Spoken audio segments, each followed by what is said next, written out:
Welcome to Kenton Teaches. Enjoy the video. You start by preparing the workspace and taking the first concrete steps. Make sure you have Dart SDK and the Dart Repointer package installed and create a branch so you can revert. Once done, back up the project, then run Dart Repointer in it to scan sources and produce a mapping file. You'll immediately see suggested pointer targets. Review the generated map for obvious mismatches and mark any files that should be excluded before the automated changes begin. Now you execute the core transformation and manage complexities. You run Dart Repointer apply to perform automated pointer updates across the codebase and watch the tool report conflicts and warnings. Make sure to open the diff for each modified file.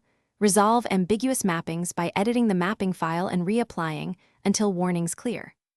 Once the transforms settle, run your unit tests and Dart analyze to catch subtle type or import issues, and iterate on fixes until the test suite is green. Finish the workflow by stabilizing and cleaning up the repository.